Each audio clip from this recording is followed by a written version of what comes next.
Hello there, very good evening and welcome to tonight's program of Transition to Government. I'm your host, Eddy Layne, and I have with me in studio Dr. Frank Anthony and Prime Minister-elect Brigadier Mark Phillips. Dr. Anthony, Brigadier Phillips, good evening and welcome to the program. Well, good evening to you, Eddie, and thank you for having me on your program. Good evening, Eddie. Good evening, Frank, and I'm happy to be here on the program. And good evening to all our listeners out there. All right, so we have completed the recount aspect and the verification and certification aspect of the national recount. We are heading closer to the back end of this as we head towards um, the June 16th deadline for a declaration of the results. Dr. Anthony, you would have been at the tabulation center from the very onset and saw the process through. Brigadier Phillips, you would have been visiting the recount center ever so often. Um, Let us start off maybe by hearing from both of you uh, your thoughts on the process to this point. Dr. Anthony. Thank you, Eddie. Well, as you rightfully said, I was there at the tabulation center, but I had the opportunity of seeing what was going on every day. So at the Artachon Convention Center, there were basically two things happening. One, there was counting happening at the various counting stations. And initially we were restricted to 10 stations. And then subsequently, two more were added. And so that with the additional two, they were able to process the boxes a little bit faster. When they open a box, they would go through a process at the counting station. And that process really is to open the box, take out its content, document whatever content there was, and having completed that, then they will proceed to count the ballots or to recount the ballots, because the ballots have already been counted at the polling station and was put into the ballot box. So basically what they have done there was to recount what was already counted. And then having counted or recounted the ballots at these counting stations, they generated something called a statement of recount, which differs from the night when elections would have happened. At those polling stations, you had a statement of poll, right? So there's a difference now because the product that emerged from the counting station is a statement of recount. And those statements of recount were then sent to a tabulation center inside the conference center there. And we then added up all these statements of recount. And so we went district by district and we were able to add them up. And so just recently, a couple of days ago, we were able to complete District 4 by adding all of the statements of recount. And then when we finish adding the statements of recount, a matrix is printed out, given to each of the parties that has been witnessing and that has participated in this recount process.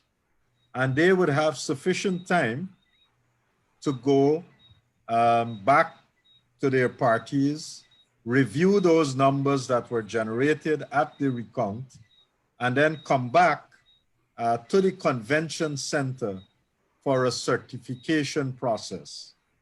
What this certification process entails is that the supervisor for the tabulation from the GCOM side would call out back all the numbers and basically go through the tabulation sheet and ask if anybody has any objection to those numbers. And once there was no objections, he would then invite everyone present to come and sign a certificate to say that these numbers are correct. And so throughout the process, all the parties that took part in the elections in the various districts came forward and signed the certificate of recount.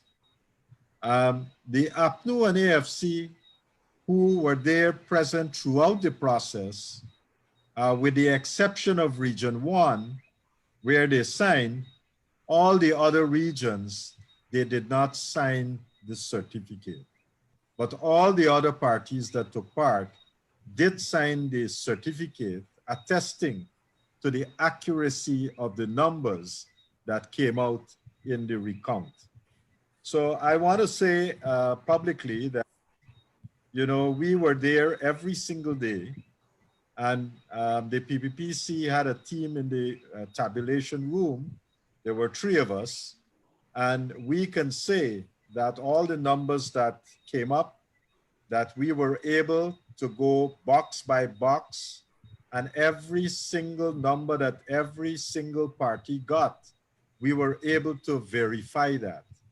And at the end of this exercise, it turned out that there was very, very little variance between the statements of recount and the statements of poll that was previously generated. The only place where there was a major difference was in Region 4, right? And that was because the numbers that Mr. Mingo declared varied vastly from the statements of poll. And it also varies from the statement of recount. So what you find in Region 4 is that the SOR generated from this recount process would match the SOP from Region 4. But where it comes to what Mr. Mingo declared, there's a 15,000 or so variance. And basically, he has given 15,000 more votes to the APNU and AFC, and he took away votes from the PPP. So that's where the fraud really took place, right? Every other region, SOP and SOR matches, excepting in Region 4. And I think by now the whole country understands that. And I think that is what the APNU and AFC is now trying to distract from. They don't want people to really say in a very clear-cut manner that this is where the fraud happened. And so they're coming up with all kinds of distractions to try to take people's mind away from the fraud that happened in Region 4. Brigadier Phillips, you would have visited the Recount Center on several occasions. And I think Dr. Anthony has set the tone because, like he rightly said, there seems to be a deliberate effort, a concerted effort by the coalition to distract from the Mingo fraud. So they're coming up with all sorts of baseless allegations about the process. Well, you know, let me start by saying, you know, when I visited the other Chong Conference Center and I went into those counting stations, what I saw was cases of conflict resolution in progress, in the sense that whatever disputes each party would have had there, they resolved it there. And if it could not have been resolved there, they had access to the commissioners, they had access to the chair of GCOM to resolve whatever disputes they had there. So in addition to saying every ballot box and every vote was counted, I think I should also add that issues pertaining to every ballot box and every vote had to go through the conflict resolution process before it could have been counted. Yeah. You know, and I must compliment the agents from all the different parties and the GCOM officials for working together. I know they could have done it within the 25 days, but we all know what took place with all the different observations and, you know, stoppages based on some of the observations from the representative of the AP and UAFC, you know, that slowed the process down. But at the end, we were able to count all the votes. We achieved the first aim. Every vote must be counted. Yeah. Every vote was counted, you know. And the other important thing I want to mention here as we move on, we had less than 1% of all the votes counted.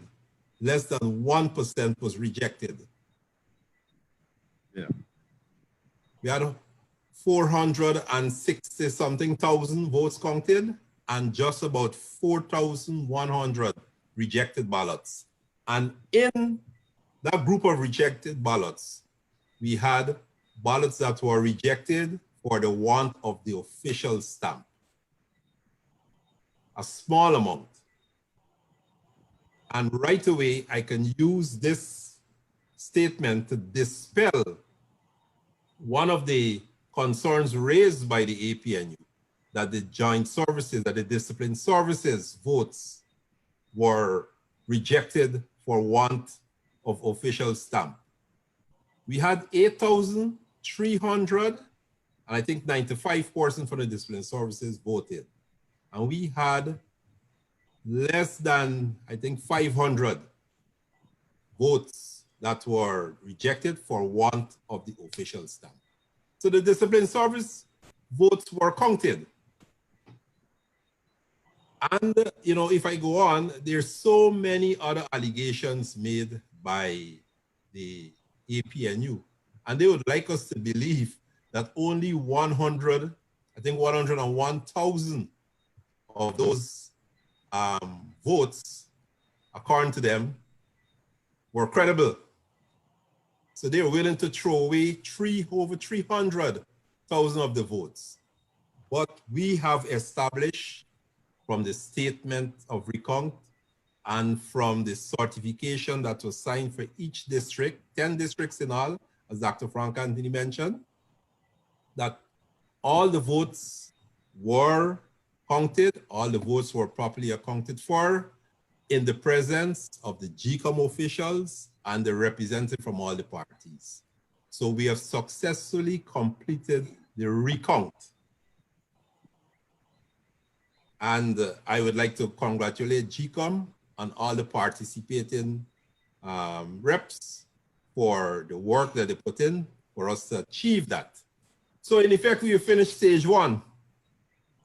You know, one of the leaders put out four stages. We finished stage one successfully. The matter now is in the hands of Mr. Lowenfield, and there's only one thing Mr. Lowenfield can do, is to compile the report as it is, right? With all the votes that were counted for each district and submit it to the GCOM commissioners. And he has until Saturday, the 13th, to do that. So Mr. Lowenfield is working on his report, and he has until Saturday, the 13th, to submit that report.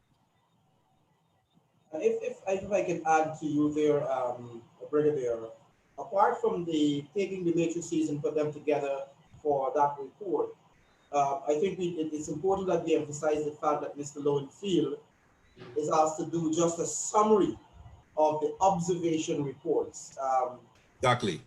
Just a summary that will accompany the tabulation, the tabulated votes for each party across the 10 districts. I know there are some limitations, Dr. Anthony, with regards to what Mr. Lowenfield is required to do. Well, Mr. Lowenfield's role is very limited.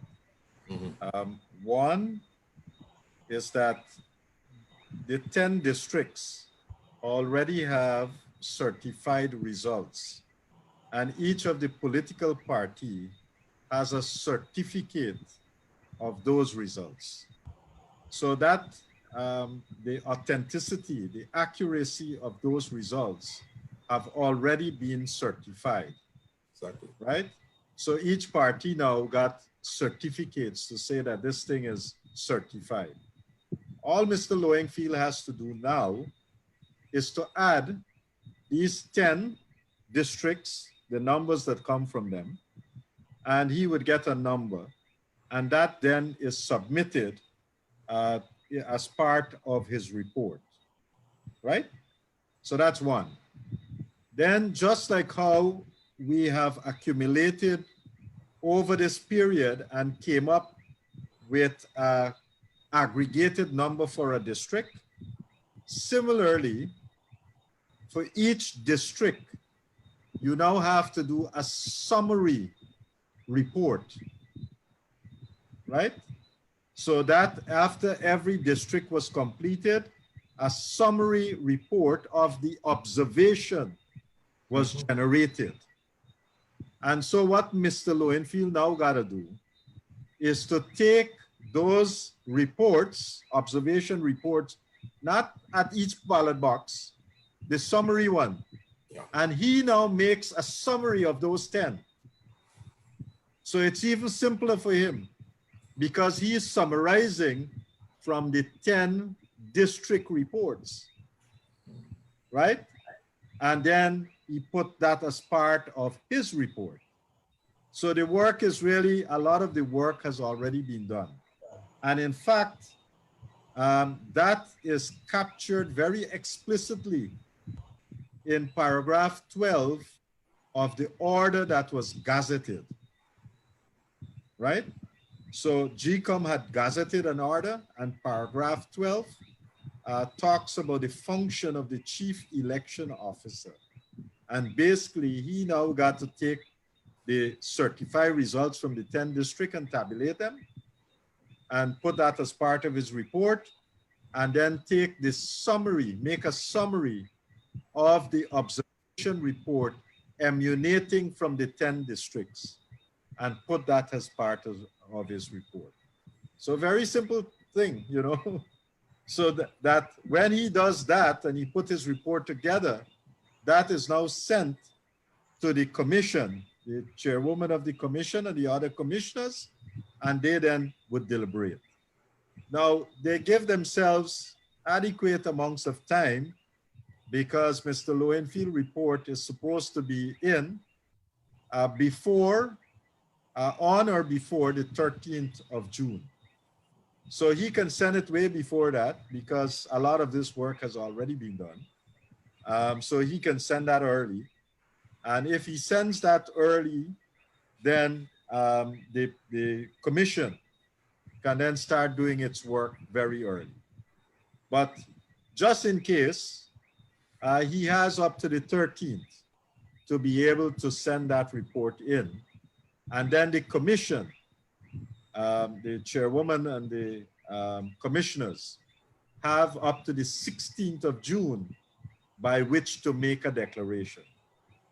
So, you know, the Guyanese people have waited a long time, right? Because since the 2nd of March, we went to an elections, and, you know, just a couple of days after, you expect the declaration of a result.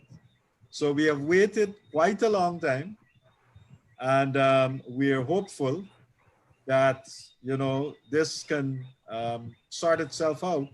These report from the chief election officer would get in there before the 13th, and that the commission can even make its decision before the 16th, so that we can have this election and its result behind us, and we can have the president being sworn in very quickly. Dr. Anthony, notwithstanding what both you and Brigadier Phillips would have mentioned with regards to the remaining processes to complete GCOM aspect of the recount, I want to point you to Article 177(2)(b) of the Constitution, because and this is because you're hearing statements from people like Joe Harmon and the others talking about um, verification is not declaration, and tabulation is not declaration, and certification. All these fancy things. You know, sometimes you tend to question their legal training when you hear they make certain statements. But I want to point both of you to 177(2)(b) of the Constitution, and I'll read it, and then we can have some sort of discussion on this point. It says, and I quote, where there are two or more presidential candidates, if more votes are cast in favor of the list in which a person is designated as presidential candidate than in favor of another list, that presidential candidate shall be deemed to be elected president and shall be so declared by the chairman of the Guyana Elections Commission. I think this statement is pellucid, and it almost directs GCOM as to what is required after a vote count or a recount, and the numbers are known. Well, I don't think this was in dispute. This part of the Constitution is very explicit. And actually, the heading under which that particular article comes, that heading is titled the President, and it gives the functions there, how a president is elected and what are the functions of the presidency and so forth. So it's very clear. And that is why Mr. Lowenfield's function in the order is very limited, because when he tabulates the certified results from the 10 district, he would know which of the lists would have received the most votes. And then he would put that in his report and send that report to the commission. Now, what the Constitution had contemplated was that these things would have been done in a very timely manner. What we have here, you know, is like you got like when you got a VCR and then you put it on slow, right? Right? So this up on slow right now. It's not playing at the regular speed. So it up on slow. So that is why these processes have been dragged out, right? So Mr. Lowenfield would make his report. And when he makes that report, it goes to the commission, and the commission has adequate time in which to make that declaration. But technically, there's very little else they can do, because they would receive a report that says that the PPPC has the most votes, because from each of the certificates that we have already completed, the whole country know, right, what is in those certificates. And I think all of us have gone through basic mathematics, so we can add up what is on the certificates, right? And we have already added what is on the certificate, and we know that the PPP is leading by 15,500 and something votes, right? So you can't erase that. That's there. Those numbers are there. And all Mr. Lowenfield, when he put that in his report and it goes to the commission would then have to make a declaration. But as I said, these things have been going on at a very slow pace, and we just have a couple more days. So I think the patience that the Guyanese people have shown, a couple more days would not hurt. All right? And we want that patience to continue. Don't be, as they say, provoked by some of the agents of the APNU and AFC who are very busy on social media trying to provoke people. Don't get provoked. I put up a post actually today on my Facebook page recalling that famous quote from Michelle Obama. And that is, when they go low, we go high, right? And I think that's very good advice for this season that we are in now, where there are desperate people who are trying to use all kinds of tricks in the book now to provoke people. Don't allow yourself to be provoked. In a couple of days, this would all be behind us. I'm happy that you raised the point about being provoked, Dr. Anthony, because one of the things that we recognize, it seems as though the coalition has completely exhausted its bag of tricks or bag of excuses um, with regards to this elections. And we all know the excuses, one after the other, that they came up with. Um, Brigadier Phillips spoke to the one that they were using about 8,000 joint services votes not being counted, um, about documents missing, and all sorts of things. They have now moved to a level where I think they're inciting.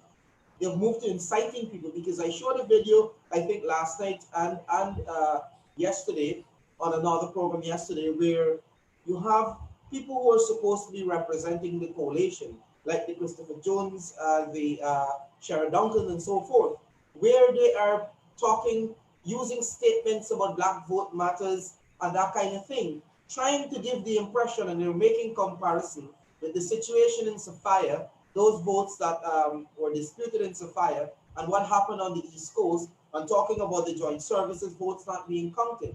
We have to face the reality that a community like Sophia is predominantly Afro-Guyanese.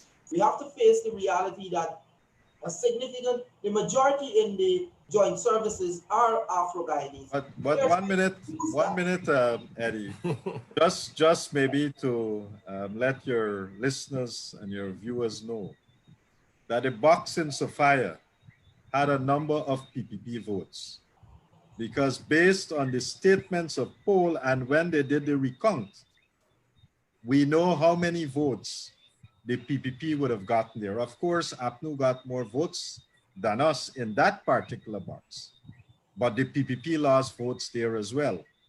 And then on the East Coast, we lost almost about 90 votes, right? So this thing where they're trying to use these things, and we didn't complain, because we said if they erred in not stamping those ballots, then fine, we abide by the process. And so we abided by the process on the East Coast, where we lost about 90 something votes, right? They've lost very few in that box. And in the Sophia box, we lost votes there as they did. So both parties lost votes, right? And I can't see them using that as a point of contention. I think the issue is they're trying to use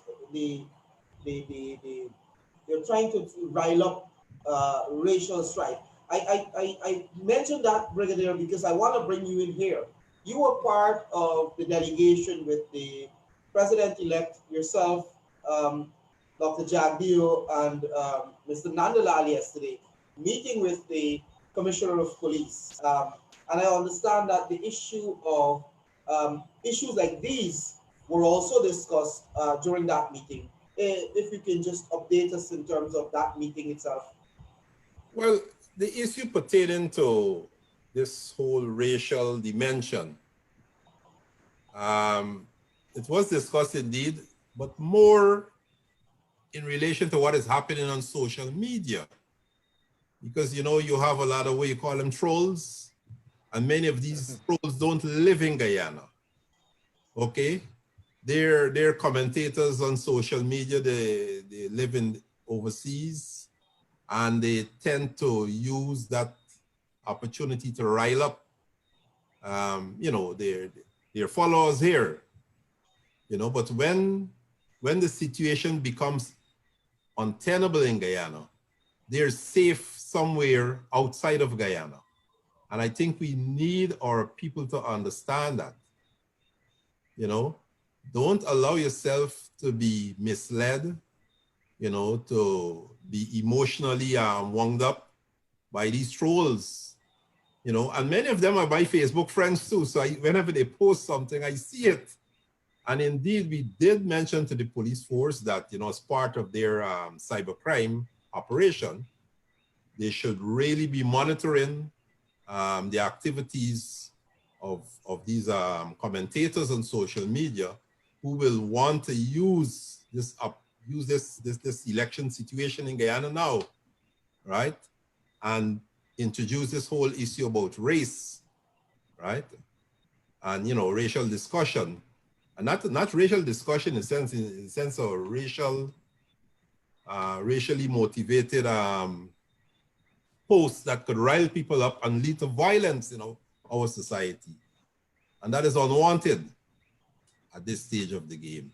We even have some organizations. Only this evening, I was reading a letter from an organization, some repatriation committee, right? The repatriation committee, and they're trying to, yes, talk about repatriation, but bringing in a whole set of issues pertaining to the elections and African votes, and Africans want to be led by Africans, you know, and, you know, a whole set of issues, you know, that really is uncalled for at this moment.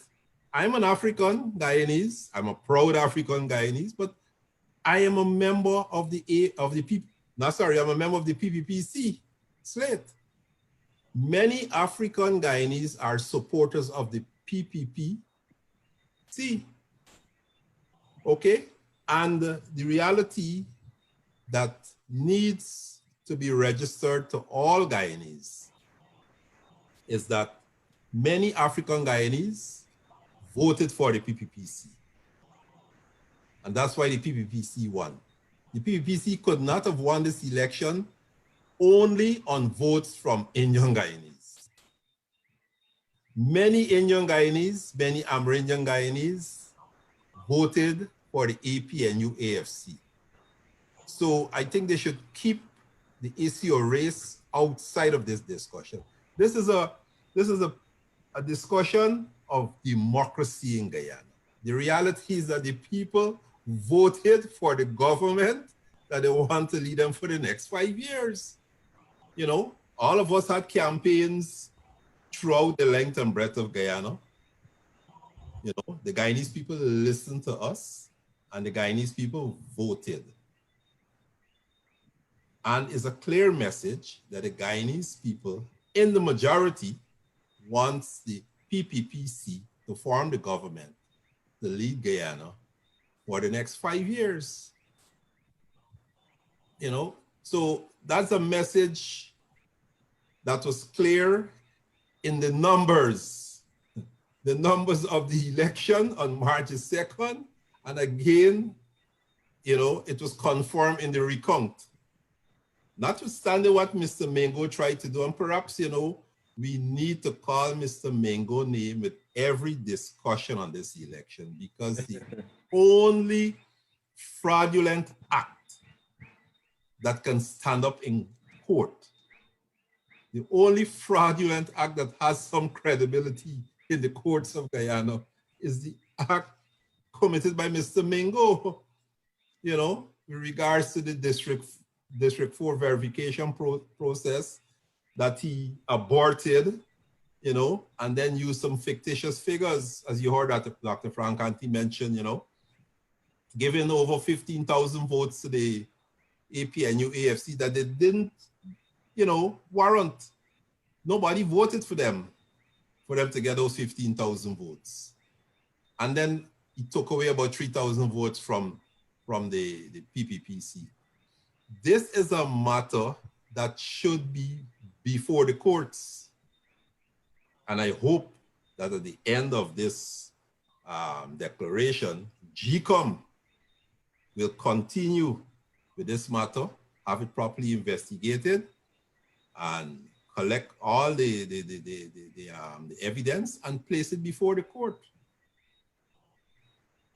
I want us to move to another issue, because despite the recount, we've seen again statements from the coalition saying, and some of their followers, some of those who consider themselves to be intellectual minds, talking about the results of the recount cannot be used for a declaration, and a whole host of you know, comments with regards trying to somehow, and I think this fits into their excuses and allegations trying to discredit the elections, in a bid maybe to hold on to power while we get fresh elections, which I think it's completely out of sight at this point in time. But you know, there is this narrative that the elections were fraudulent or there were irregularities. So the recount results cannot be used for the declaration. But on the other hand, the world over has a different view where many countries, organizations who would have participated as observers in the electoral process on March 2nd and beyond have said that elections day, all the activities were free, fair, and credible. We had most recently with regards to the recount, we had the US Secretary of State Mike Pompeo talking about using the results of the recount to ensure that the credible data is used to declare the elections results. And then we have most recently Prime Minister Ralph Gonsalves, giving his bit about the electoral process. I want to play Dr. Gonsalves' video first, and then we're going to go into some discussions because the attack has now been launched on Dr. Gonsalves, like they always do with every other person who do not share their view. So let us maybe take a look at Dr. Gonsalves' statement, and then we come back and have some discussions.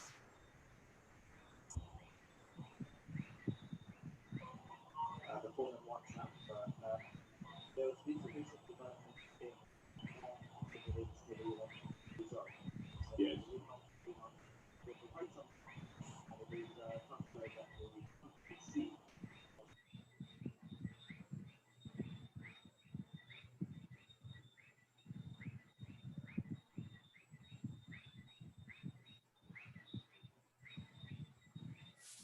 Yeah.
72705.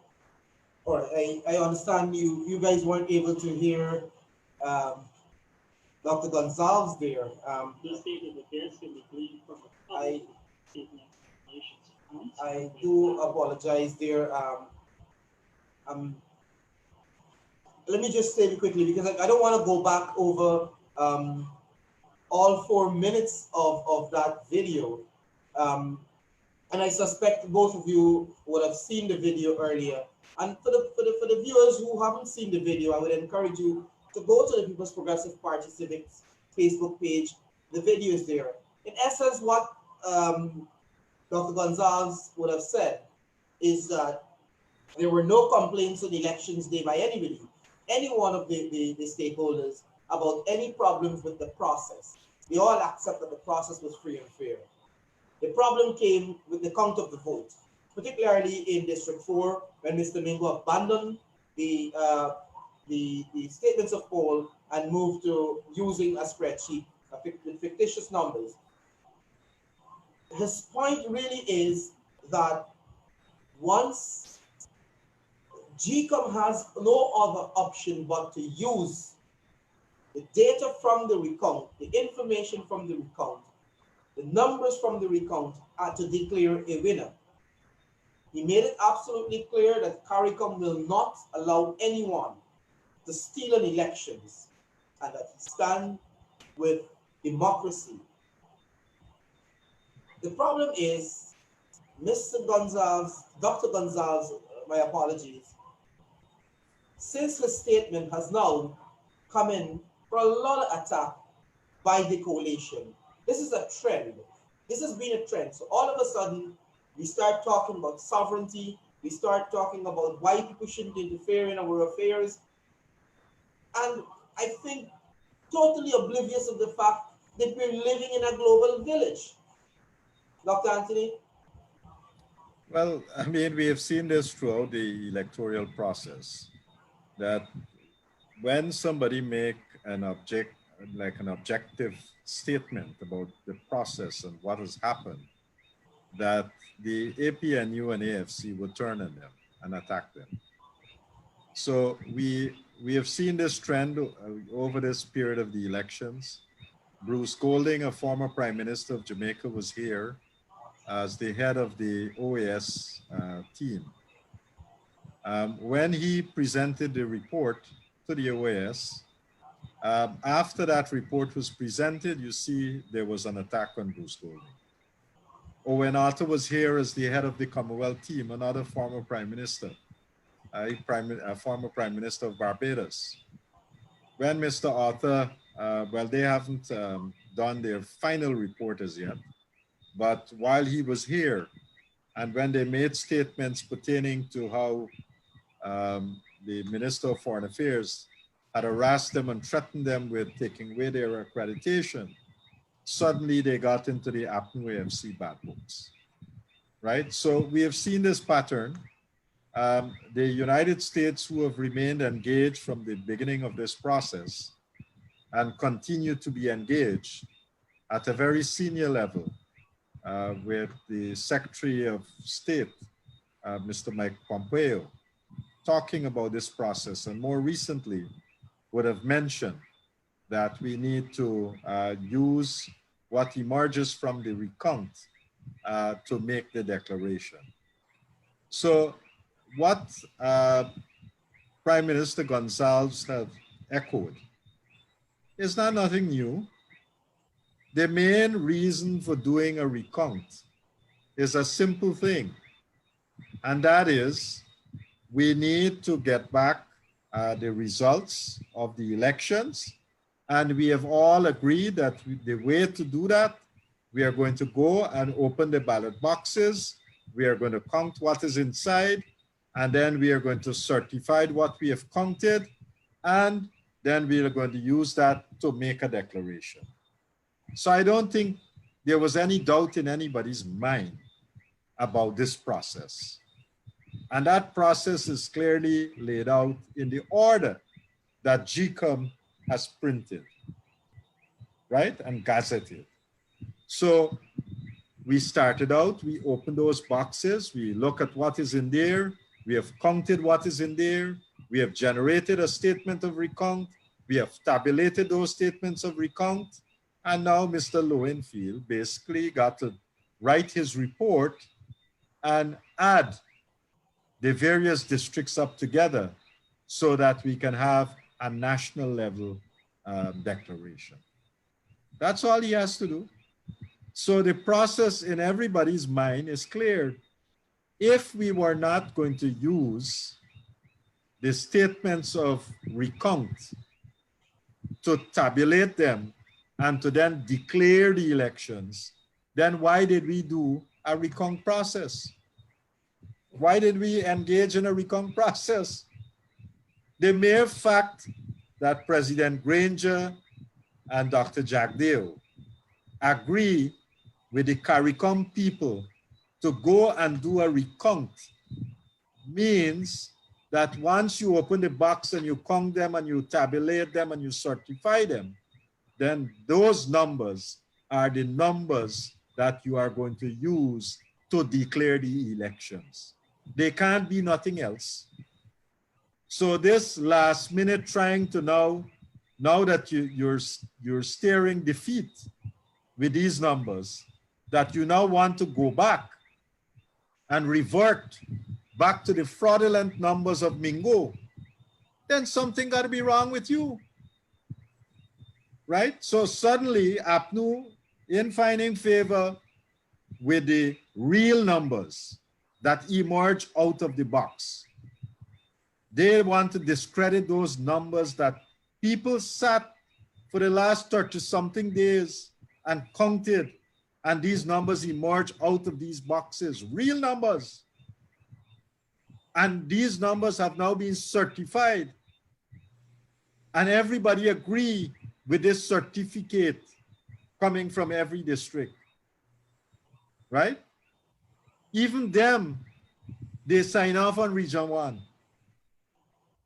And because they know what would happen when they come to Region 4, they give instructions to their team in the tabulation room not to sign any more of the certificates. But every other party that was in there and witnessed this tabulation sign on, right? So the basic thing now is you have to use the numbers that emerge from the recount process to go and declare the elections. APNU don't like those numbers because those numbers now exclude the Mingo fraud. And the only way they were getting victory was when Mingo gave them that victory by giving them about 15,000 fictitious votes. And that is where the fraud is. And that was what was uncovered. And we know the boxes that it came from. We know every single box where it came from. And we know by how much they got at each of those boxes. Right? So later on, as Brigadier was saying, later on, those things are going to go before the courts because we know exactly where this fraud was perpetuated. So APNU can't want, they're trying desperately now to discard the recount numbers. And that is why every time a credible leader come up and endorse that you need to use these recount numbers, that is why they're getting so vicious. Because they know once these recount numbers are used, they have lost the elections. They should have known that since after the close of poll on the 2nd of March. And in fact, they do know that. But they refuse to accept that. Well, this recount has now certified, because we have certified all the districts, we have now certified that they have lost the elections. And it's just a matter of time before that declaration is made. Right? So they can jump high and they can jump low. The numbers are there. The whole world has seen the numbers. Well, as they said, Dr. Anthony, and this was their line, numbers don't lie. And we agree with them. The numbers are not lying. But Brigadier, I want to bring you in because, like Dr. Anthony said, something has to definitely wrong. If every single other person is seeing the numbers from the recount are the accurate numbers, and just one group coincidentally happens to be the people who are in power and who don't want to give up power. I mean, the entire world wrong and only you right? Mike Pompeo, I think they are attacking him. Dr. Gonzalez, they're attacking. Every single person. Well, you know, this is democracy, right? We're upholding democracy. And any organization and any individual who add their voice to the need to upholding democracy in Guyana will be targeted by these losers, right? This is not a game. This is not a game for children. In fact, you have to be 18 and above, you know, to register and to vote, right? This is a game for adults. And Mr. Gonzalez quite rightly said at the end of that statement, take your licks like a man. You know, that's an important part of his statement, you know. I mean, he used a Caribbean term that we're all familiar with. Take your licks like a man. We entered into this race because we feel that each one of us, with our manifesto, you know, can go to the people, communicate with the people, and get the people to vote for us so we can get a 5-year term to lead this country, to develop this country. In essence, that's a democracy, you know. I mean, the people have an opportunity to listen to us and to decide who they will vote for. The people exercise that will on the 2nd of March, the will of the people. Everything after then sums up to respecting the will of the people. So if the people voted for the PPPC as against the APNU-AFC, take your licks like a man, right? You've lost the election. Go back to the drawing board and come next 5 years when we get the election again. And that's what Ralph was saying, you know, Dr. Ralph, take your licks like a man. You know, you cannot be in power forever in a democracy. You're going to be there for a long time, but not forever. The reality is that 5 years ago, this coalition won the elections 5 years ago, right? They won the elections against the PPPC, who was in power for 23 years before then. And what happened?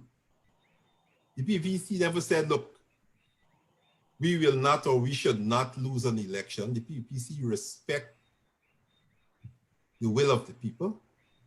They respected the will of the people then. They accept that, look, this is a democratic framework. It's not a dictatorship.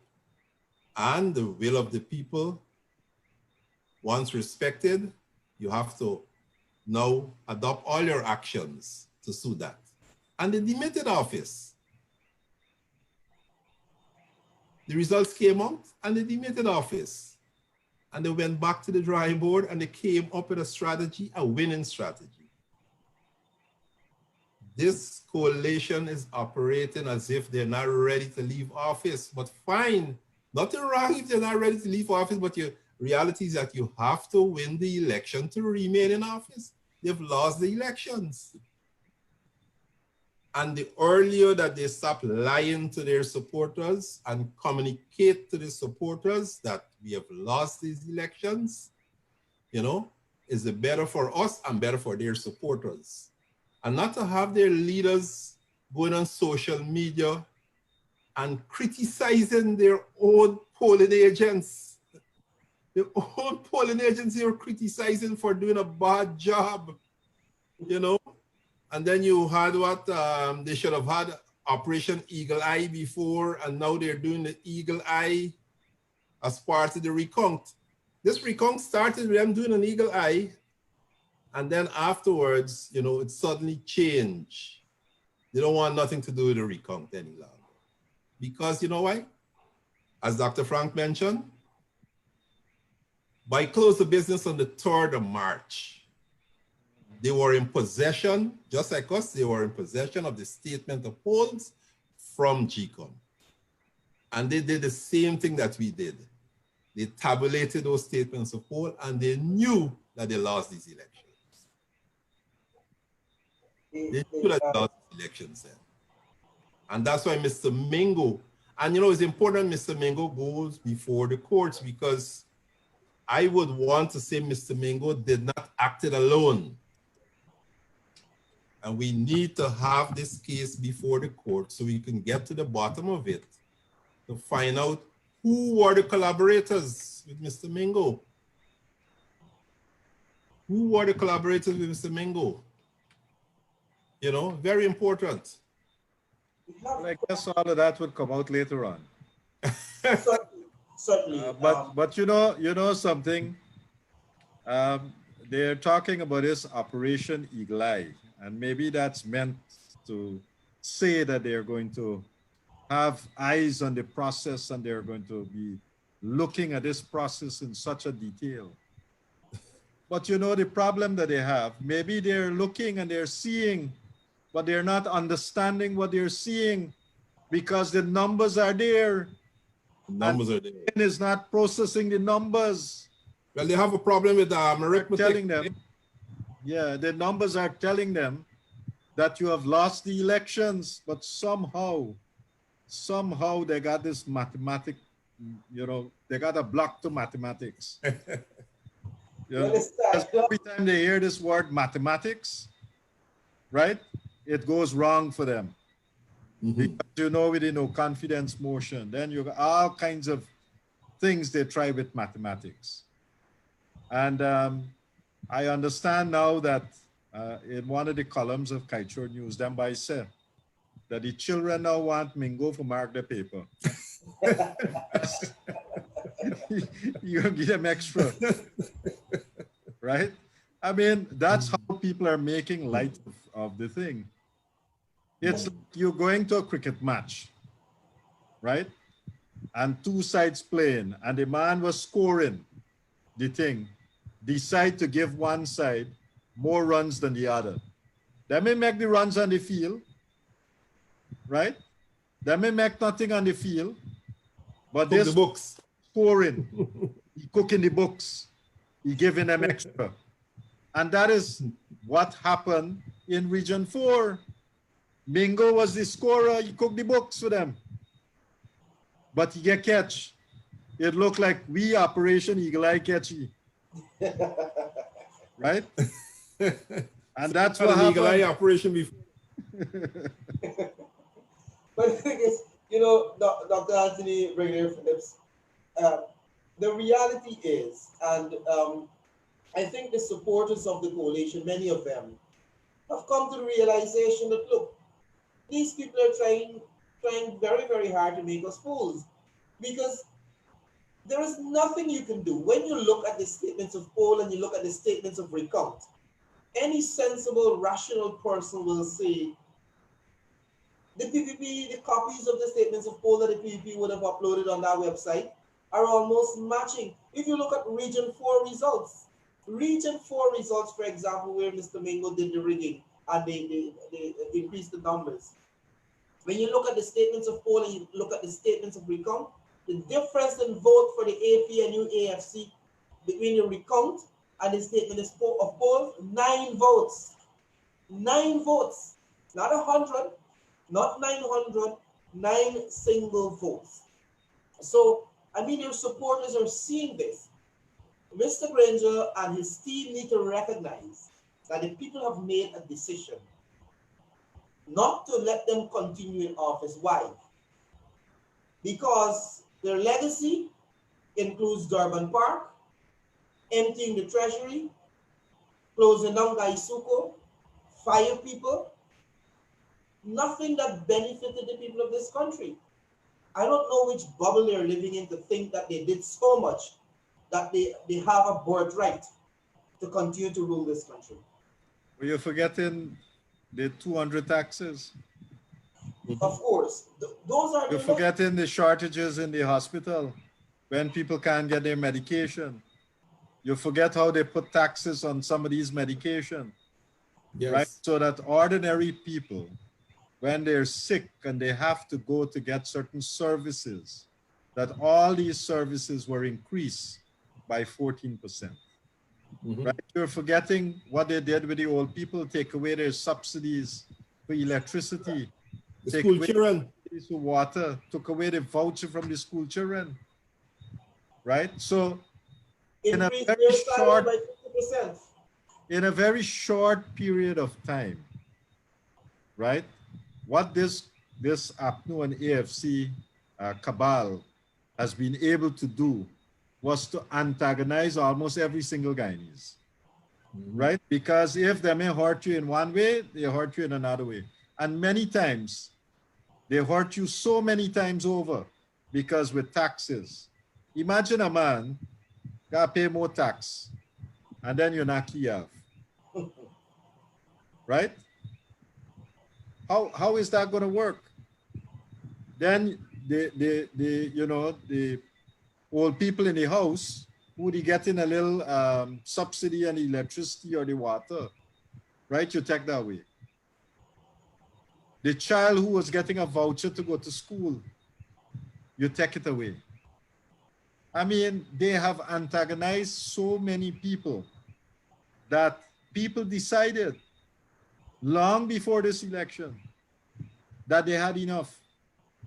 And then as if that was not enough, it is how these ministers were flaunting it and behaving, right? Behaving with a regular person out there. Many times people had complaints and they can't see a minister up to now.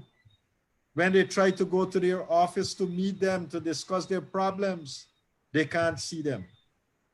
So people made a decision that they want the PPPC back in office.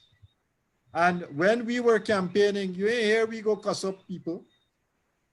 All we were talking about is the issues. What are we going to do to remedy some of the bad decisions that this government would have made over the last couple of years? How are we going to fix some of the mistakes that they have made? In every sector you can think about, right? Because we were talking about the taxes, how they have increased the taxes. And when we get back, what we are going to do to make sure that people are not so taxed.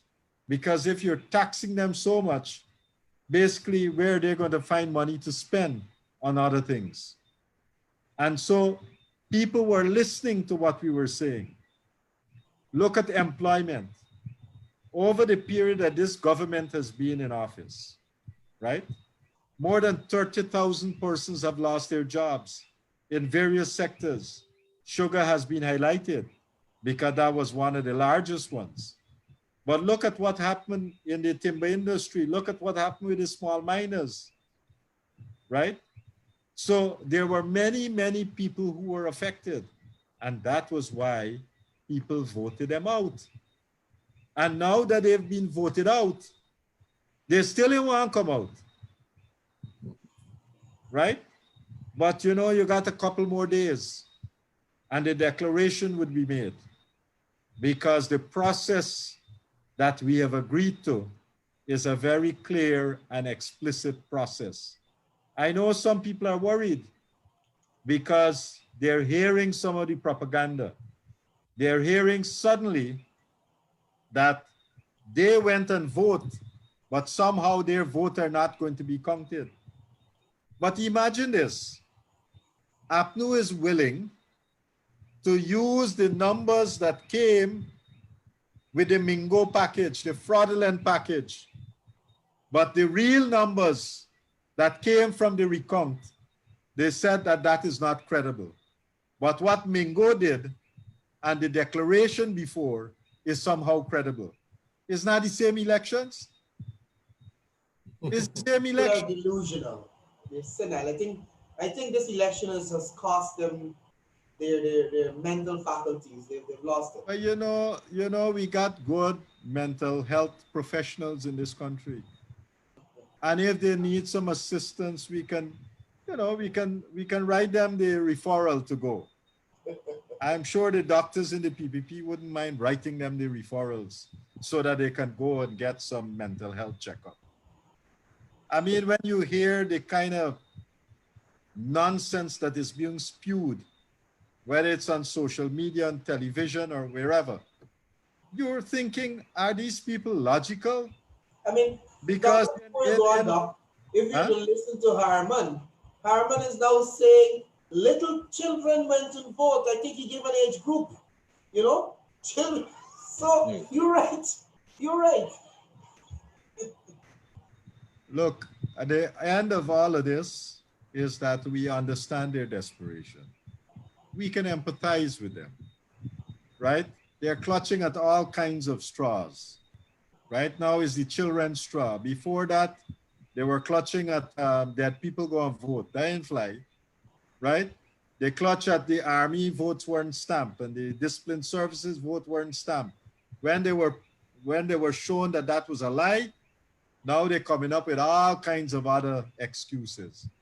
At the end of the day, they can pontificate and they can go out there and try to fool people. I don't think people are going to be fooled, right? People are not going to be fooled. People have had enough. People are tired. And what we have right now in this country, we have this political crisis that, you know, this APNU cabal has taken us into. We also have a health crisis because the COVID-19 pandemic is still with us and they have mismanaged that, right? And of course, because of their policies, we also have an economic crisis on our hands. So when we get back in, we have a lot of repair to do because of the damage that APNU and AFC has done to this country. They have damaged us because they have damaged democracy in many ways. They have damaged this country's international reputation. They have damaged the finances of this country. They have run us bankrupt, right? So we have all of that to fix. And we don't mind because we have taken a bankrupt country from them before. And when I said before, the PNC, and we were able to fix it so that the people of this country can enjoy prosperity. And so when we go back there in a couple of days, because once that declaration is made, we'll be getting back there. We will then start to rebuild this country. And we don't have room for any divisiveness.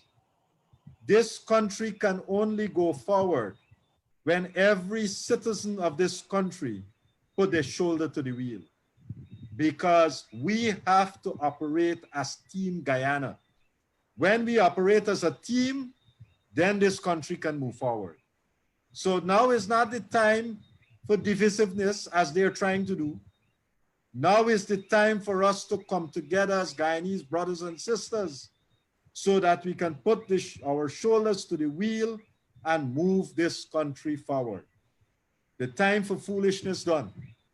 The time for all this backwardness and so on that has been going on for too long, we need to stop it.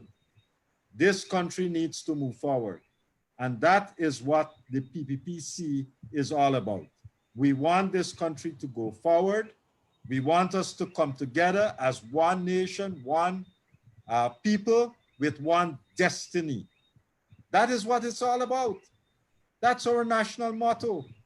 And that's where we all have to work. Don't let them divide us. Don't allow them to have this tug of war because that only benefits one set of people. right? One set of people, and it's not just PNC people, it's a little cabal that they're at the top that is clinging desperately for power. A lot of the ordinary PNC supporters, they understand what went down. And they said they don't want to have any part of this. A lot of the middle class PNC supporters, and I call them PNC, right? They don't want to have a part of this because when you talk to a lot of guys, you know what they say? They say, man, we're ashamed. We're ashamed of what these guys are doing. So it's not, we shouldn't be blaming the PNC in totality. What we should be doing is that there are a few people there that is clinging on, and those are the people that need to go. And the rest of people we can work with because we have worked with them before and they work well, you know. So I think this country need a breather, and this, the earlier the APNU and AFC concede the elections, the faster we can get on with this task of nation building. Brigadier Phillips, your closing comments. Well, the transition has started already because the writing is on the wall. We basically have to follow the law and wait on GCOM. GCOM will make their announcement on or before the 16th, but we've already started, you know, the transition to the new government. The feeling is already out there, and a lot of Guyanese are looking on, and they're expecting us to do wonders in the first 100 days. I can tell you that I've been talking to people, and I can assure all Guyanese that we will be putting together our team to start working in their interests from the time the new president, Dr. Irfan Ali, was sworn in. We are ready to work. We've been ready to work start working almost 100 days ago. And we remain ready to work. And remember, we campaign on our slogan, stronger together for a better Guyana. And as Dr. Frank mentioned, all shoulders to the wheel. Whether you voted for the AP and UAFC, that's not important to us. Get on board and let us develop Guyana. A Guyana that all of us can be proud of, a Guyana that we will hand over to our children, and be very proud that we've brought it to a stage and they will now take it to a higher level. So I appeal to the Guyanese public to be calm, await the declaration, and the only thing GCOM can do is do a declaration on the 16th. And as you mentioned, the Constitution is very clear. There has been a winner. The winner is Dr. Irfan Ali, and he will be the next president. Be calm, wait until he's sworn in, and let us work together to make Guyana a better place for all of us. Dr. Anthony, Brigadier Phillips, thank you guys so much for joining me this evening. Thank you. Thank you. And thank you very much to our viewers. Have a good rest of the evening.